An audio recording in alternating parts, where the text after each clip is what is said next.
Okay, Rabbi, good evening. We have Parashat Toledot, this week's Parasha, one of the most important Parashiot, because we're talking about the conflict between Esav and Yaakov. Starts over here. So we start out with Rivka, right? Imenu and Yitzchak. They got married. Yitzchak was, at that time, when he got married, he was 40 years old. Rivka was 3 years old at that time, when she got married. So what happened was that they waited for 10 years without any big drama. What does that mean? That she was too young to give birth to children at that time. They had to wait till she was 13 or whatever. So therefore 10 years would pass by. During these 10 years, they lived together? Yeah, no, they live regular, but they cannot have children, right? There's no like a husband and wife. Yeah, like a husband and wife, but she can't give birth. She can't get pregnant, So because of that, they had to wait 10 years. No drama over here. Nothing special, right? Life as usual, business as usual. What happens is that now she's already 13 years old. So now she can give birth. So what happens is now they're waiting and to see maybe we're gonna have children, right? But another 10 years passes by. 1, 2, 3, 4, right? 13, a little too old. For what? To give birth already. Too young, right? So we're talking about the possibilities. That's the way it is, right? I don't want to remind you. Okay, doesn't want to remind you. So what happens like this, right? That now they want to have children. It's time, to do the mitzvah of having children. So what happens is that the years are passing by. 1, 2, 3, 4, 5, 6, 7. 10 years passed by, no children. So altogether, 20 years they're married, no children. This is what happens. You understand? So now they're starting to get worried. Why is that? Because they say that a person gets married, he waits 10 years. If nothing goes for 10 years, that's already a sign of a problem. There's some issue there. Otherwise, it wouldn't take so long to have children. So therefore, the truth is, the halacha says, according to Shulchan Aruch, a person who was married for 10 years didn't have children, he should divorce that girl, because it seems like they're never going to get pregnant. She's not going to get pregnant from him. It's not going to be any. You know what I mean? Right, but adopting is not really solving the problem. What does that mean? That we're commanded to have children ourselves, our own children. You know what I mean? So therefore, the rule says, the halacha says, the person who marries and lives with his wife for 10 years, no children, he should divorce her and find another wife. Maybe this woman is not infertile. She's barren, right? So today we have all kinds of solutions. We can try all kinds of therapies, and doctors, they do all kinds of things. We try that we try all that stuff. We try, whatever we can try, we try. You know what I mean? There's also fertilization in a test tube, or all kinds of things like this. Today they have all kinds of methods. So we try all kinds of things. We try to exhaust all the possibilities, whatever. 10 years passes by, so a person, the truth is, I've seen also myself, I've seen this directly, that there was one person that we had a friend who was studying yeshiva with us, and 10 years he was married, had no children. He divorced his wife, he married another wife, and he had children with the second one. So it happens sometimes like this. The Ashkenazim don't do that today. The Ashkenazim, they don't get divorced. There's reasons for that, whatever it is, but they're all kinds, because they have all kinds of societal things that go along with that, all kinds of issues that go along with that. So therefore they stop doing that. But according to the halakha, the truth is, a person should get divorced, because otherwise he's not doing the mitzvah pruvu, to have children, which is one of the main mitzvot. So therefore, what happened was that now they realized, oh boy, it's almost 20 years passed by. We have no children. So therefore, what they start to do is to pray. Start to prayers. They start to pray. So what happens is that this one is praying on this side, this one is praying on the other side, right? The husband and wife. So they say in the end, the prayer was answered, and she got pregnant. That's what happened, right? The prayer was answered. They say the truth is, right, that the prayer of Yitzchak was answered, and not of Rivka. Why dafka him and not her? What's the reason? Why? Because he was tzaddik ben tzaddik, and she was tzaddik ben rasha, bat rasha. So tzaddik ben tzaddik has more zechut than tzaddik bat rasha. So therefore, this is the reason why her father was a rasha. You understand? So yeah. When Abraham and Sarah didn't have children, did they pray also? Yeah, they prayed. Sure, yeah. Whose prayers were answered there? Because they were basically identical. They were not successful, because the problem was over there was a different problem, that Avraham Avinu had a bad mazal. Yitzchak didn't have this problem with the mazal. You know what I mean? So then the question is, Chazal ask, why is it that we find that all these matriarchs, they all had problems with being barren? All three of them, right? Except Leah. The fourth one, she didn't have, but the other ones had problems. Why? Why? Every one of them is like this barren. What kind of thing is this, right? So the answer is, they say, Kadosh Baruch Hu wanted to hear their prayers. Hashem wants to hear people, Jews, who pray. So when you have everything, you don't pray for nothing. You think, oh, my life is perfect. I don't have to pray for nothing. When your life is lacking something, so you start to pray, with your heart, and you start to, the tears start coming down. HaKadosh Baruch Hu wants to hear those prayers. So therefore He inspires us to pray by sometimes, lo aleinu, that we should lack something, that we have something to pray for. This is the idea. So what happened was that his prayer was accepted more than hers, and therefore she got pregnant, and so forth and so on. So what happens is now, right, that, we already discussed this before, the last week or two. We said that be careful what you pray for, because you may get it. Right? So here also, whatever they got, that they prayed for, right, turned out to be pretty nasty, right, pretty harsh. What does that mean? That she was having problems with her pregnancy, right? There was all kinds of commotion going on in there, right? Tumult, demonstrations like they're having in Iran, going back and forth, screaming, yelling, Molotov cocktails, all kinds of things, right? All kinds of, right, all kinds of activity like that, killing, murders, all kinds of stuff. This was what going on in her stomach. Why is that? Because Esav and Yaakov were in there. They were twins. Identical twins they were. Right? Identical twins. They were not born as identical. They were, yeah. They were. This one came out of Harry and Right, it's true. By the way, when we say identical twins, we don't mean to say that everything is the same. It means that they look the same. They have the same face. Like the face is the same. But it doesn't mean everything in the body is also the same 100%. It's not like that, right? Externally, I'm not talking about internally. Right. There are differences also, with twins also. Twins are not exactly the same. If you really look carefully, you can see the difference. You can see. Whatever. Anyway, it's not the issue, right? I'm just telling you as a side point, right? That's not the issue, but anyway, the point is, right, that they're twins. So, but the problem is that spiritually they're just the opposite, right? This one is tzaddik, this one is rasha. So they have a battle going on, conflict going on in there, and they're fighting. Wrestling, judo, karate, black belt, purple belt, this, all kinds of things. Second degree, third degree, and all kinds of things like this. Flipping each other, roundhouse, this, kicks, all kinds of stuff. All kinds of things, right? Buch, bach. And both of them are very powerful people, Both of them are very strong. So she can't take this, women are very delicate, She's like, oh my God, what's going on over here, This is like unbearable. So because of that, what happened was that she complained.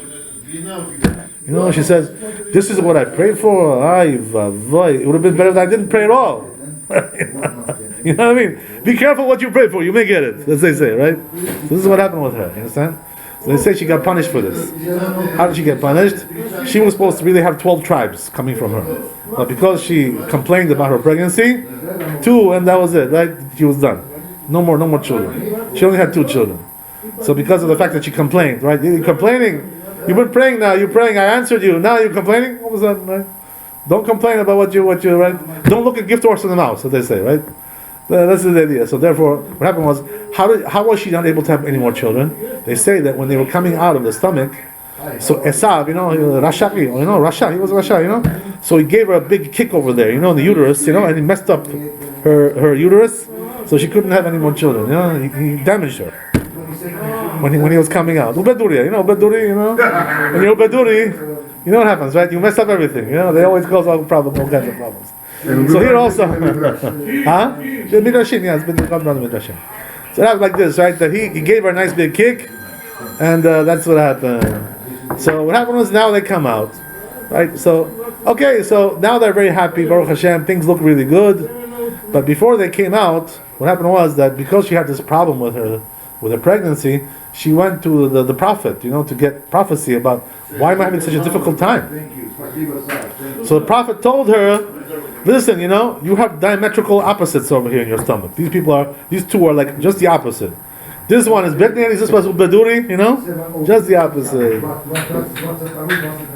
That's why they have such a conflict going on all the time.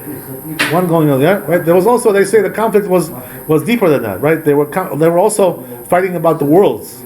Who's going to get this world? Who's going to get the next world? Olam hazeh, olam haba. This was also a conflict, right? You understand? So what happened was that there was a conflict going on regarding the worlds, which one is going to get which world. So what happened was that in the end it was decided. They came to a conclusion, which was that what Esav gets olam hazeh and Yaakov gets olam haba. Oh, they came to a... This was their compromise, you know. Oh, I never knew that they compromised. Yeah, it was like that, right? That's what happened. So that's what they agreed to.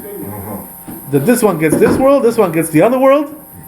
I thought it was it was ultimately God's decision because Esau was so kind. Everything is ultimately God's decision, right? But they were also involved in this. You understand? There was a going on a trial, in the Intel committee, right over there, going on. Who's going to get this? Who's going to get that?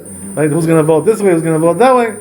Right? Big struggle going on. So what happens is, in the end, that's what happened. One got this olam hazeh, one got olam haba. Right, and so tells the prophet to her that not only they're diametrically opposed, these two, but they're going to have also nations coming out of them, which are also opposed. One is going to be Israel, one is going to be Edom, right? Rome and Israel.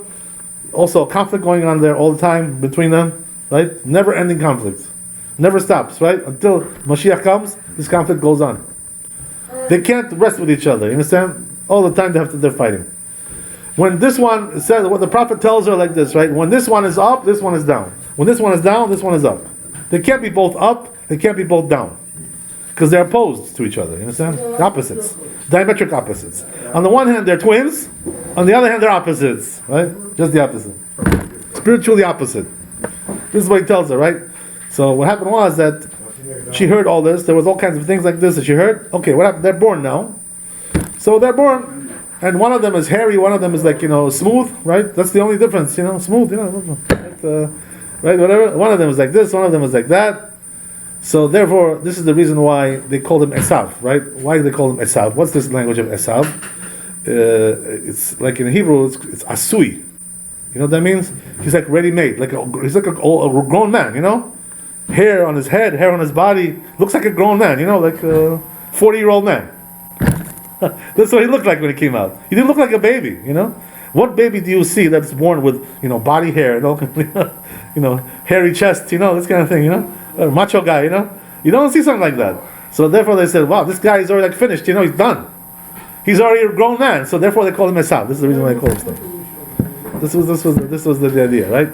So Yaakov, why they call him Yaakov? There was also a significance there, right? What happened was that when they came out, he was holding the heel of Esav, right? Esav came out first. He was the firstborn. And Yaakov was coming like this after him, holding his heel. Like holding on. So that's what, in Hebrew, the word, the heel is Ekev. They call him Yaakov. Yaakov, Ekev. Right? This is the reason why they called him this name. Because he was holding the heel of Esav. Right? So the Chazal say, but this was also something significant there. This whole thing. There's an omen. What's the omen? The omen is that Esav is going to go. First of all, he came out first. Right? What does that mean? Olam hazeh is his. First, the first world is his. He came out first. Number one. Number two, also that he's going to be the one with the malchut. The malchut, the kingdom, is going to be his in this world most of the time. But what's going to happen is like this, right? So then, why is Yaakov holding his heel? They say that what happens is like this, right? That Esav, there's a certain date, there's a certain time that he's supposed to finish the malchut, his kingdom. You know what I mean? It's going to be done. The presidency, will be impeached. That's it. It'll be gone, right? Eventually, it'll be canceled. What happens is, right, that Yaakov was supposed to come after that, right? That's the way the deal was made. That's a compromise, right? But what happened was that Yaakov made it like a little bit chutzpah over here, a little bit arrogant. What does that mean? That they say that he was holding the heel. What does that mean? That Esav won't manage to finish his malchut until Yaakov puts his malchut already up. In other words, he'll put his up before Esav manages to finish. So this is going to be the overlap. This is the sign of the heel. This is what we have today, right? We have Israel, we have Rome, we have both countries together. It wasn't supposed to be that way, ideally speaking. Right? First, Esav was supposed to finish his malchut, and then Yaakov was supposed to come. But Yaakov now puts up a malchut. Esav hasn't finished yet. This is the symbolism of that. This is the omen, right? That came out of that. Okay, very good. So what happens is, right, that now they're growing up. So they see, right, that the nature of the two children are different, right? Each one has his own domain, as they say, right? His own prerogative in life. Right? This one is sitting in the yeshiva all day, learning Gemara, learning Mishnayot, this kind of thing, right? This one is going out in the field, playing the stickball, baseball, right? The hunting, archery, arrows, bows and arrows, all kinds of things like this. Man of the field, you know what I mean? You know what they say, right? He plays the field, Also, he was like that. He was, ladies' man. You know what I mean? Going with chicks, this, going that, whatever. Going and having a good time, discotheques, nightclubs, pubs, right? All kinds of stuff, enjoying it, living it up. A man of the field. He was a man of the field. That's the idea, right? Yaakov, no girls, no chicks, no discotheques, just sitting there in the yeshiva all day, like this, right? All the time. This was also, you see already they're already opposites. You understand? But until a certain point, it still wasn't so clear what's going to come out of them. Like in other words, what's going to be the end product from all this? They already saw a different direction, but they didn't see clearly the end product. So what happened was that they say that until they were about 12 years old, 13, that age, they couldn't really see what was going to come out of them. In other words, nobody really looked like a Rasha or a Tzaddik. It's just that they had different lifestyles. That's the way it was. But once they got to that age of 12 and 13, Esav already went out, right, and became a Rasha, Barbina, He already started to do sins. You know how it is. Children usually don't do sins. What sins do children do? 8-year-old kid. What is he going to do? What is he going to do? He's going to break a plate. He's going to, right? What is he going to do? He's going to spill some milk. What sin is he going to do? 8-year-old kid. So what happened was that until at that age, and what happened was that Avraham Avinu at that time he died. When they became bar mitzvah, Esav and Yaakov, Avraham Avinu died. So what happened was that after Avraham Avinu died, that's when Esav already started to be a bad boy. Why? What's the connection between this and that? They say that Avraham Avinu had a special zechut. HaKadosh Baruch Hu didn't want to show him that his grandson was going to turn out to be a bum, loser, So therefore, he first let him go to his world, and then Esav went out to the bad derech. He had so much zechut Avraham Avinu, he didn't want to show him something bad like that. So therefore, first he took him out. They say because of that, he lost 5 years of his life. He was supposed to live 180 years. He lived only 175 because he had to die until Esav became a bum. So what happens like this, right? Esav now. So what happens like this, right? Esav now becomes a ladies' boy, this and that, killing people, beating up people, having brawls at bars, kicks, bloody nose, this kind of stuff going, So what happens like this, right? That one day, Esav is in the field, going there to hunt, whatever, something like that. He goes to some field. So he catches up there with somebody, you understand? Also another bad guy, Who was that? There was this Nimrod, right? Nimrod was the king of Babel, as where we discussed, right? This was the black guy, the Kushi, whatever, right? The son of Ham. So what happens is, right, that Nimrod sees Esav. He tells him, he says, "What are you doing over here? You're hunting over here in my field. This is my private field. Get your bee out of here, Otherwise, I'll destroy you. I'll bust you up. What are you doing over here?" So Esav tells him, he says, "I'm not afraid of you." He says, "Who are you to tell me what to do, what not to do? This is a public place. This is not your private area. I can do whatever I want over here. This is a free country. Okay, what is this? You know what? You own everything." So this guy was a king, you understand? So Nimrod said, "You know what?" He says, "This is what they used to do, by the way, also here in America, when they founded the country. They used to have duels. If they get into like a bad situation with somebody, conflict, they would say, okay, you want a duel? They would have a duel and kill each other. One of them would die. That was it, right? Many people died like that in America. That's the way it was. So that's what they also decided. These two, you understand? They said, "Oh, you want to have a duel with me?" But in those days they didn't have guns, so it was physical combat. You understand? No guns. So what happened was that they said, "Okay, come back. This date, right? We're gonna have a duel. Let's go. So Esav goes home.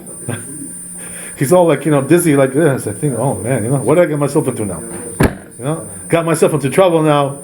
Messing with this crazy, this gorilla, What am I doing with this gorilla? Shem Yirachem, right? So he goes home, right? And he sees over there Yaakov, sitting over there in the Bet Midrash. So he tells him, he says, my brother Yaakov, he says, let's talk to you. I want to talk with you for a second. So he tells Yaakov, he says, this is what happened to me. He tells him the whole story, So he says, now this gorilla's on my back, So what am I going to do now? This guy's he may kill me. He's big, large, he's mighty. He's a king, how am I going to defeat this guy? So he tells him, he says, what should I do, Give me some advice.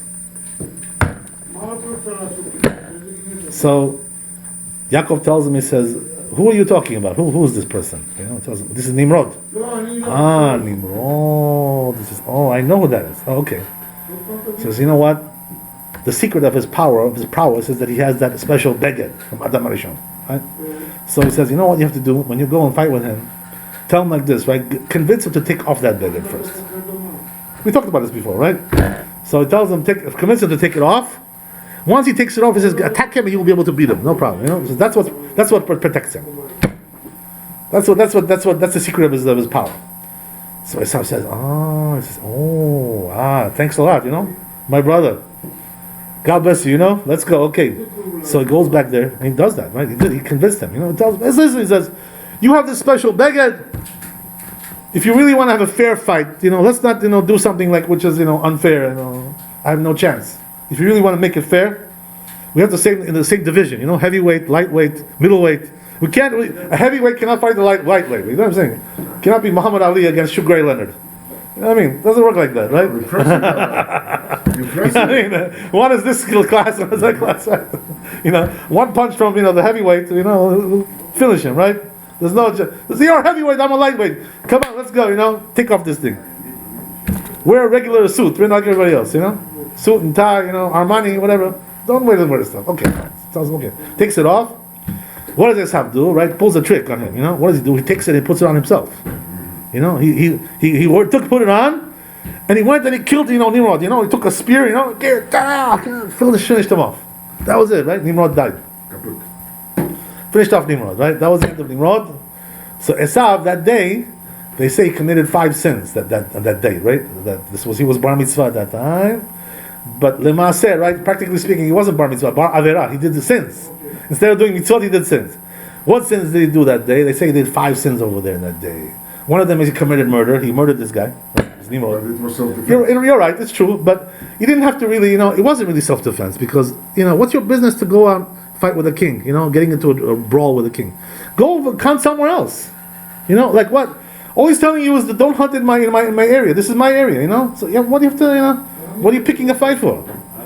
It wasn't really so much self-defense. You know what I mean? So he picked a fight with the guy for no reason.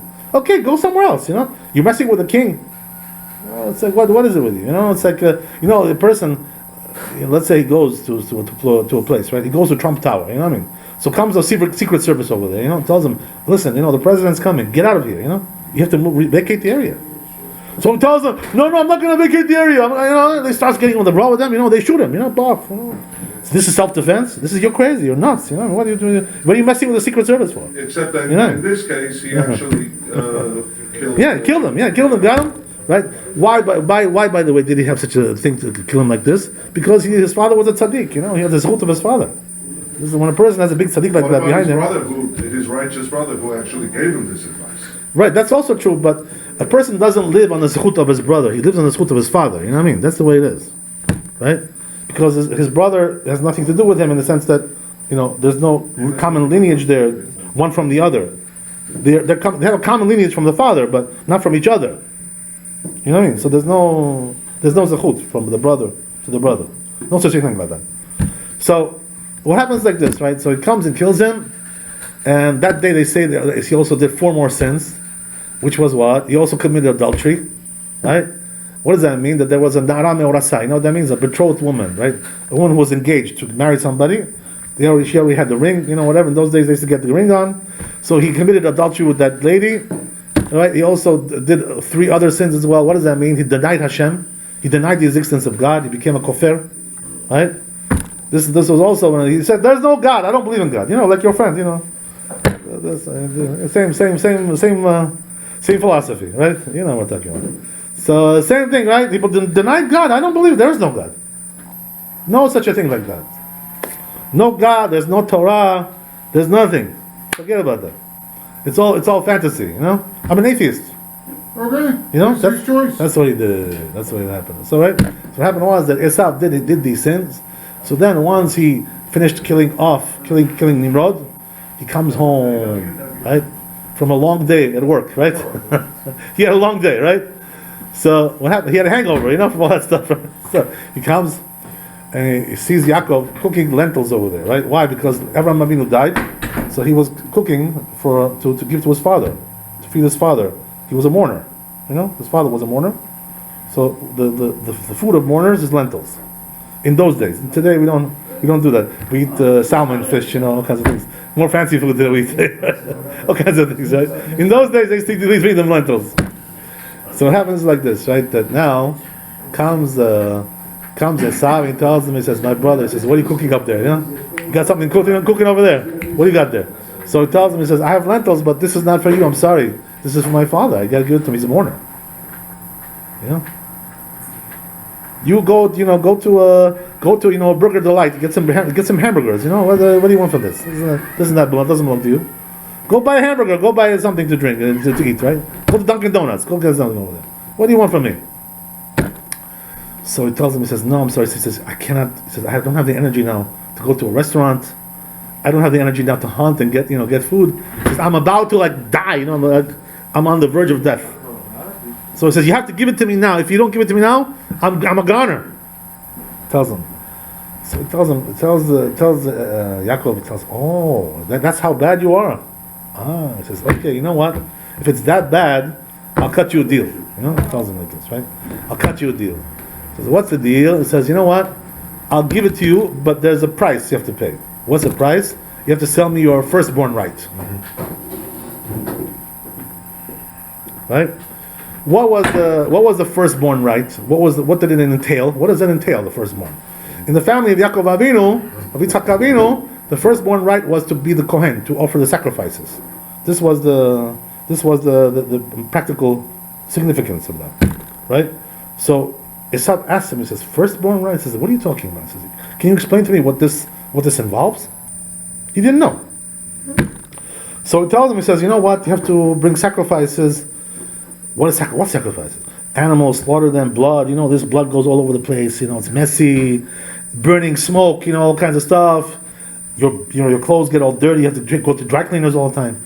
You know what I mean? You have big problems. Expensive. You know, yeah, very, very high. Also, if you go in, you know, let's say you go to the bar. You know, you drink a couple of drinks. And you go to do the avodah. You're liable to death. A person cannot offer any offerings when he's drunk, right? So it tells him, it says, you be careful. If you offer it when you're drunk, liable to death. Chayav bita. So it tells him, it says, oh, he says, this is what you wanna buy from me? He says, I'm gonna die. So what does that mean? I'm gonna die? He says, I'm gonna, one day I'll walk in with wine. I'll be drunk. You know, after I went to the bar, and I'm gonna die from that. He says, I don't want this. He says, what is this crazy? He says, I'll give it to you forget about it. He says, for me, this is not worth nothing. That's what he tells him. So I'll gladly give it to you. What, are you kidding me? He says, for me, this is not worth it's not worth a dime, this firstborn right. I'm not interested in this kind of, I'm a denier. I denied God today, you know? I became an atheist. He says, now I want to serve God? There is no God. So for me, there is no God. There's nothing to serve. I serve myself, you know? Each man for himself, right? That's the idea. So what happened was that Esau, in essence, what he did was that day, you know, this was something very significant. What he basically said was, but what he demonstrated was that he had no interest in serving God whatsoever, you know, and on any level, on any in any way possible. So therefore, what he did was he removed himself from the family, you know. At that day, I mean, philosophically speaking, in terms of his approach, his thinking, he says, I don't want any part of this. You know, I'm not interested. I want to take care of myself. You know, I want to get a nice car. You know, picket fence, backyard. You know, couple of nice cars. You know, I want to have a nice, good life. You know, take vacations, go to the Riviera. You know, go here, go there. You know, I want to have a nice time. I have no business with this stuff. I have go to nice restaurants. You know, this one, shashlik. You know, kebab. this, right, all kinds of things. That's what I'm interested in. I don't care about this God business. I'm not interested in religion. I'm not interested in any of that. Just like your friend, right? The same idea, right? So what happens is like this: that Esav, they say right now at this point, he totally removed himself from Judaism. Became a heretic. That's what happened. Denier of God, denier of Torah, don't believe in any of that stuff. Has no value to me. How bad was it? How severe was this heresy?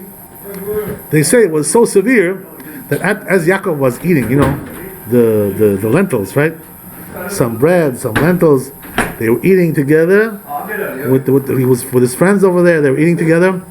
So he said, right? They say the Chazal that as he was eating the lentils and the bread, him and his friend, were like chuckling to each other. Like cutting jokes, like this, like chuckling like this. Why were they chuckling? They said Yaakov, this fool, he sold us this food for this firstborn, which is not worth nothing, He says we got a free meal for nothing, what a fool, what a foolish boy. There's nothing to sell over there, right? It's a liability. It's not a merit. It's a liability to have such a thing like that. They were chuckling, That was that once he finished, he cleared out, he went his way. That was the idea, right? So Yaakov Avinu realized at this point, already he realized beforehand as well. Since Zohar Kadosh, Yaakov Avinu already realized about Esav, that he was a big Rasha, he had no interest in serving Hashem. So therefore he told Esav, he says, listen, let me get this off your back, this burden. Because I know you don't want it, Let's be realistic, you don't want that. You want Olam Hazeh, I want Olam Haba. Let's go each one of us into our own direction. That's the way it is. So Esav said, fine, I have no problem with that. Just the opposite. You're a fool to sell me, something for nothing. Because what I gave you was nothing. Did they sign a contract or anything? So what does it say, right? It says, Va'ivez Esav et ha-bechorah. That's what it says in the pasuk. What does that mean? He despised the firstborn right. Not only he didn't want it, he sold it, but he thought it was like worthless, like for him it was a joke. You understand? That's the idea. There was no contract over here. There was no contract. Verbal agreement. Right, there was a verbal agreement. That's exactly it. That's exactly it. Right, so what happened was like this. And now, they go on with their lives. This one, that one. What happens is, right, that Esav is living his life, but the point is like this, right, that there were people who knew about Esav's character. But they say the Chazal, there was one who didn't know. Yitzchak didn't know about his character. What does that mean? That he managed to fool Yitzchak into thinking that he was a righteous man, he was a good man, he was a straight man, he was like a man of the field, but somebody who goes straight in life, doesn't play games, right? What's the reason why? Because Esav, this is one of the characteristics of Esav, right? Which is what? They know how to fool people into thinking that they're righteous. They know how to put on that facade. They know how to play those games, make themselves look like they're straight and righteous and this and that. Angels, right? Yeah, exactly. We're all angels, right? We go to church, on Sunday we pray, this, that, and we keep our religion, we pray, we do all kinds of rituals. They know how to put on that the whole show, but the truth is, right, that Esav is Esav, right? Esav Rasha. That's the way it is. So what happens is, right, at the end, now, once Yitzchak Avinu was already older, about to go his way, right? Holech le'olamo. He turned blind, right? They say. Excuse me. Yeah. How did you were about to say how he used to fool him? How Esav used to. Right. How did he used to fool him? He used to tell him like discuss with him all kinds of discussions about halakha. Is this allowed? Is that allowed? You understand? This was the idea. He knew how to pull all these tricks. How do you get salt out of? Right, exactly. All kinds of things like this. What was it? If salt requires maaser, right? Yeah. Okay. All these kinds of tricks like this, right? So what happened was that Yitzchak thought that Esav was a tzaddik. He managed to fool him. How did he manage to do it? So they say, right? Esav had a couple of characteristics that he was able to do that. One was, first of all, Esav was very subtle with his mouth. He knew how to talk. He knew how to put on that facade. He knew how to say the right things at the right time to make people think that he was righteous, person of integrity, man of integrity, all kinds of things like this. So he managed to speak to him in a way which made himself look righteous. This was one of the things that he managed to pull off. There was also another one which was even stronger, which is what? That they say Esav, he honored Yitzchak. Because he honored him all the time, so Yitzchak said, wow, what a great guy this is. Every day he treats me like a king. How can this be a bad person? A person who behaves like this. He's a gold mine, this guy, right? Still all diamonds and gold, right? 24 karat. Perfect behavior. Always treats me with honor, always treats me with respect. So therefore Yitzchak now comes, right, when he's blind already. And he tells Esav, him, you know what, I want to bless you now. Before I go to my world, before I leave this world. So he tells him, go hunt, and bring me some food, and bring me some wine. So we're going to have like a nice little meal, right, beautiful, nice festive meal. Why did he want to do the festive meal? What's the reason why? Because he wanted to bless him with simcha, with happiness. They say, right, that the blessing should be done with simcha. A person, when he's upset, he cannot really do good blessing. He's all like messed up in the head. You need to have simcha. Why? Because the simcha gives you Ruach HaKodesh. It gives you divine presence, divine inspiration. They say that the prophets in the old days, if they couldn't get prophecy until they heard some music, they had to have like a band, right, going there, right, a nice band, violins and skripkevi, cellos and la la la la la la la la, right? That's the way it was. So what happened was that when they used to hear that nice music, nice 10-piece band, so what happened was they would get the prophecy. So this is what Yitzchak wanted also. He wanted to get that Ruach HaKodesh by having a nice simcha together with Esav. So what happens is that Rivka overhears this whole thing, right? Overhears this whole conversation. So right away she gets very, very nervous, very, very edgy. Why is that? Because Rivka knew the real character of Esav. He knew that Esav was a Rasha. Yitzchak didn't know. Why is that? Because they say the women have a special gift for this, to understand the character of a person, much more than the men. So they say if you want to really know if the person is a good person, bring him to your wife, let your wife meet them. Your wife will tell you what he is. You don't really know. So what happens is that Rivka knows that this guy's a Rasha. So the question is, the obvious question, I think maybe you even asked this one time, a couple of years ago, whatever it was. The obvious question here is like this. There's several questions. Number one is, first of all, why is it so important to get the first blessing? That Rivka was willing to risk his life like that. This was a risk in life, because if he would have found out, he would have killed him, He would have killed him. You're stealing somebody's bracha. He's supposed to get the first bracha. This is what Yitzchak wants to give you. Yitzchak wants to give you the first one. You're the firstborn. So he tells him, go and bring me your stuff and I'll bless you. So Rivka comes and tells him, no, don't let him do that. You go and be an imposter, go in, right? Bring him food and be an imposter, pretend like you're him and get the bracha. What do you need all this for? If he doesn't deserve the bracha, so he won't get the bracha that he doesn't deserve. Everybody will get what he deserves. So why was it so crucial that he should be the first one to be blessed? He was also going to bless Yaakov after that as well. So why do you have to be the first one? This is a very crucial question over here, regarding this, right? So the Zohar Kadosh answers this question. You know what it says, Zohar Kadosh? It says Zohar Kadosh, this was a very crucial element of this whole plot. That he has to be the first one to get the bracha, not the second. Why is that? Because the person who gets the first bracha, the nature of this world is like this, right? The person who's considered to be the first, the firstborn, the first one who gets the bracha, you know what happens? What happens is that person becomes the ruler. He becomes the king. He takes the dominant position. This gives him the dominance. You're first. Number one. Number two. It's not the same thing. So therefore Rivka knew the danger that if he would get the first bracha, that would make him the dominant force in the world. What does that mean? Even though he also now is dominant force in the world. Esav. But if he would get the first bracha, he would be even all the more so dominant. What does that mean? It would have been so dominant that Yaakov wouldn't have been able to survive. Right, exactly. Esav would have been too strong. He would have destroyed Yaakov if Esav would have gotten the first bracha. When you say that Esav today rules the world, it's him himself? His descendants, right? His descendants. Yeah. But he's soul, or his reincarnation doesn't know what's going on. He came back also. The reincarnation also comes back. But you know what it is, right? That when a person is the forefather, the patriarch of a certain nation, all the souls that come to the nation are part of him, really, basically. He's like the main soul. So you're saying Yeah. that Bush and Cheney are his descendants? Yeah, I mean, you can say that more or less, right? More or less. So it's Clinton and Trump. Right, exactly. Right, yeah. Exactly. It's for sure. Yeah.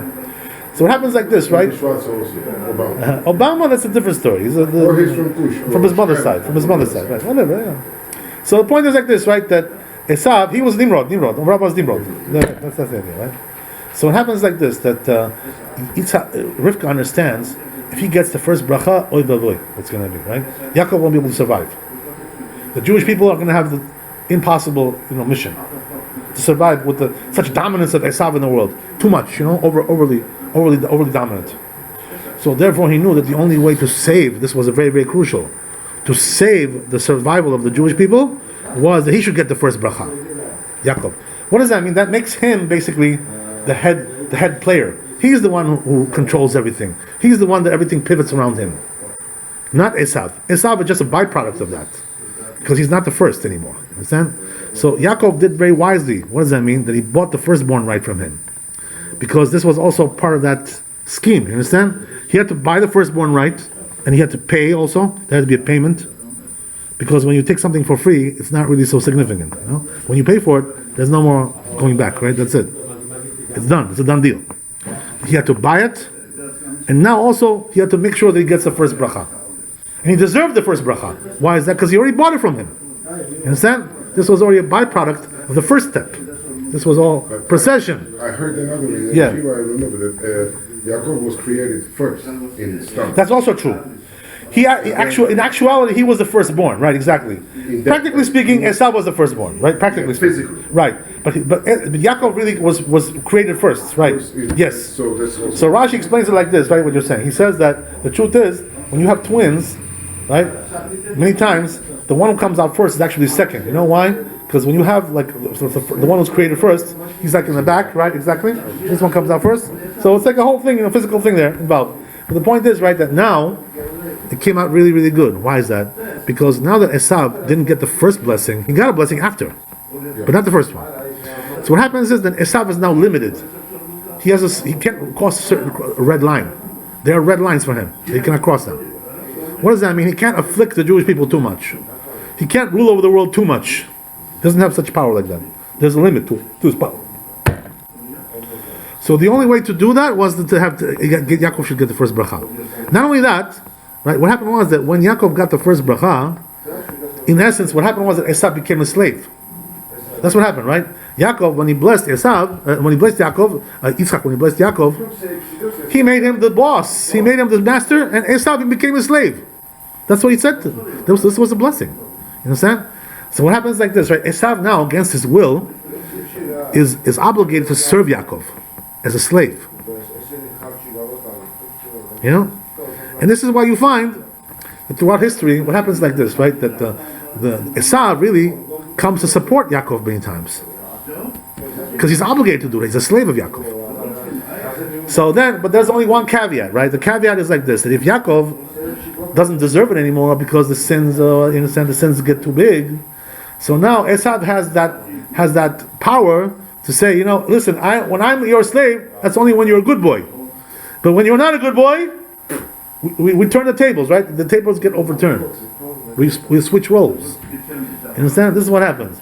So this is exactly what the relationship between Yaakov and Esav. You understand? Now, because since Yaakov got the first bracha, so therefore, if Yaakov is a good boy, Esav cannot do nothing to him. Not only that, but he has to serve him also. Just like you see today. The Americans, are helping Israel. Right? You see that, right? And they all come and say, "Oh no, we love Israel. We love Israel." What you love? You're Esav. Why you love Israel? Why do you love them so much? So the truth is, right? It's not really a matter of love. They're forced. It's like you're bending them. They have no choice. When the Jewish people have the zechut, Esav has to serve them. You understand? But once the Jewish people don't have the zechut, what happens is like this, right? Esav now doesn't love you anymore. All of a sudden, doesn't love you anymore. Now he says, "Oh, wait a second. You're not worthy of that. You're not worthy that I should be your slave. You're not a good boy. You're misbehaving." So therefore, the tables are turned. You understand? So Esav has the power, yeah. Paul.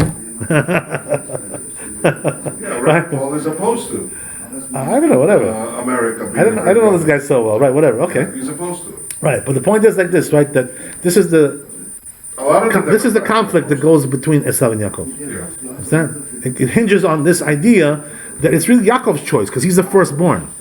I'm the one who chooses. What does that mean? If I keep the Torah mitzvot, he's obligated to serve me. There's no choice for him. He's my slave. You know? But if I don't, oy vavoy, right? Just the opposite, right? Everything gets turned around. I become the slave as if, he's the master. But since he didn't get the bracha of the firstborn, he can't overpower me too much, He doesn't have such overwhelming power. He's still like a subsidiary, in a sense, you know what I mean? His role is in the second degree, not the first degree. It's a different thing altogether. This is the idea between. This is the reason why. Understand? You have this dichotomy here. This conflict between Esav and Yaakov. That's the way it works. But this was very, very crucial that he had to get the first bracha. This was the idea, right? But nevertheless, what happened was that even though Yaakov got the first bracha, but Esav was very, very angry. He wanted to kill him because of this. He still didn't admit, with a complete heart, that he deserved it like that. He didn't want to admit that. So what happened was he wanted to kill him. So it comes and tells Rivka, right? Says, I heard that your brother wants to kill you. Go into Lavan's house. Right? Go live over there for a couple of, get a wife, get married, come back, and your brother will come down too, and we'll kill two birds with one stone. We'll get your wife, and also your brother will come down. But Esav, that is tragic. Understand? Right? Yeah. So what happens is like this, right? Yeah, it's true. But what happened was that Esav really didn't come down. He stayed with the hatred against Yaakov all his life, until the last day. He couldn't come down. There was no coming for him. But there was only one thing, right? That happened. What happened was that, as we're going to see later on in the next parshiot, later parshiot, we're going to see that what happened was that in the end, Esav had to admit, and also the prince of Esav, which is a Satan, right? Every nation has a heavenly prince. So the heavenly prince of Esav is a Satan. Understand? So what happened was that when that angel came to fight with Yaakov, when he came back from Lavan's house, this was a Satan. He fought with him and he couldn't beat him. So then Esav also had to admit that yes, Yaakov was worthy of the blessings. What does that mean? That even though he went to Galut, to Lavan's house, and he was there for 22 years, he didn't sin. He didn't any do any sins. So therefore he came back perfect. Just like he left perfect, he came back also perfect. So therefore once he tried everything, the Satan, to try to get him somewhere, couldn't get him anywhere. So what happened was that he had to admit now that the blessings that he got were rightfully attained. So this is the end product of what happened, right? This conflict between Esav and Yaakov. And this conflict, as we defined it now, goes on forever, until the coming of Mashiach. This is the same thing, right? Nothing has changed.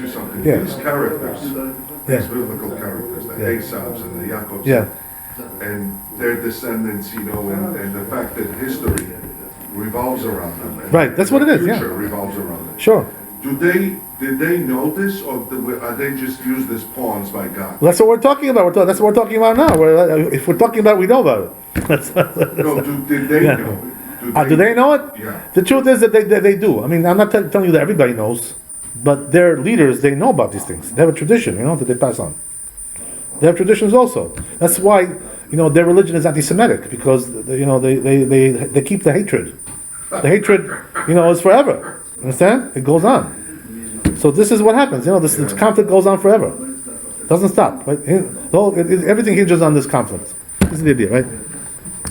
Okay, very good. So let's talk a little bit about Mishlei, Proverbs. Right? Jimmy has to go, so we're going to do something short over here. Well, it tells you like this, right? That a person, lo yo'ilu otzot resha ustakat tatzil mimavet. That says the Mishlei, Shlomo Melech, that the wealth of the wicked will not help them. What does that mean? That the wicked, amass wealth, but they amass it, illegally, right? All kinds of illegal schemes, this and that, Hunter Biden, all kinds of things like this, right? All kinds of things like this, right? They get all kinds of sleazy, all kinds of dirty stuff going on, right? All kinds of illegitimate things going on. They amass wealth like that. So what it tells you is that it won't help them in the day of distress. What does that mean? One day will come, because they're wicked and they're sinners, that wealth will not help them What does that mean? HaKadosh Baruch Hu will punish them for their sins, and they won't be able to protect themselves with the wealth. It won't help them. Why is that? Because their wealth was amassed with sins, with wickedness, with rishut. You understand? So when a person amasses wealth like that, in the end Hashem will get you no matter what. Your wealth is not going to help you. You can't protect yourself like that. You understand? Because your wealth was amassed, illegally, right? Immorally. This is the idea. It doesn't help you. That's what it's telling you, right? But tzedakah tatzil mimavet, right? It says this in Mishnah, right? That tzedakah will save you from death. What does that mean? That there is a person who amasses wealth, as we said, illegally, immorally. He thinks that will protect me, because I'm going to have, nice cushions, nice to protect myself. That money, it's like a cushion. It's like a fence, protection, a wall. It won't help you. But what will help you? If you give money to tzedakah, this will save you, right? What does that mean? That if you were convicted of some kind of death penalty, the fact that you gave tzedakah will save you. It'll get you off the hook. You understand? So tzedakah will save you, but the wealth which is amassed with all kinds of tricks, right? Trickery will not save you. That's what if you give tzedakah from this acquired, ill-acquired wealth? That's a good question what you're asking, right? The truth is that even that tzedakah will do something good for you, right? Will do something good for you. It'll save you for a certain amount of time. It'll delay the punishment. This is what happened to Nebuchadnezzar. It's a whole story. I don't want to get into it now, right? But this is what happened, right? So it actually will also help, even though it's bad. Let's discuss Nebuchadnezzar. Huh? On Thursday. So it says like this, right? Another one.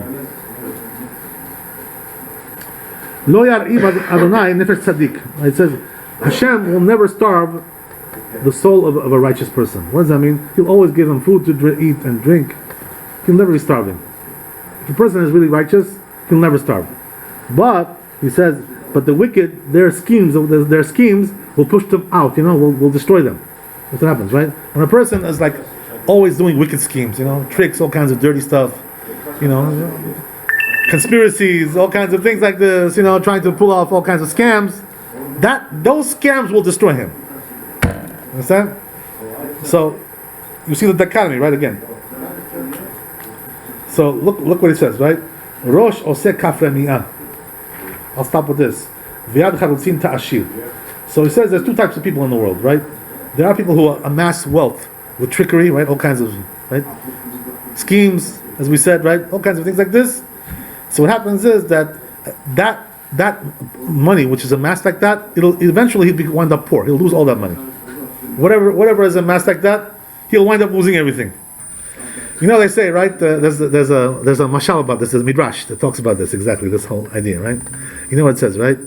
That when Noach was taking every animal into the teva, into the ark. So this is like a mashal. They say, right? That there was one. Everybody had to go with pairs. Husband and wife in the ark. The male lion, the lioness, right? Everybody had the husband and wife, right? Exactly. So they say, right, that there was one creation which doesn't have a pair. So he was looking for a spouse to get into the ark. It's a mashal, this is right. Understand? So what happens like this, right? They say, what was the one who didn't have the pair? Trickery, right? Fraud. Fraudulence. So this fraudulence was looking to get into the ark, but he didn't have a mate. He didn't have a spouse. So he was looking around. So they say, right, who did he find? He found one guy who was willing to go with him, to marry him, Who was that? Loss, right? In other words, to lose money, to go bankruptcy. You understand? So tells them like this, right? Tells the bankruptcy to the fraud, says, let's go together, you and me, You're fraud, I'm bankruptcy. I'm willing to go with you. So what does that mean? What's the lesson over here, right?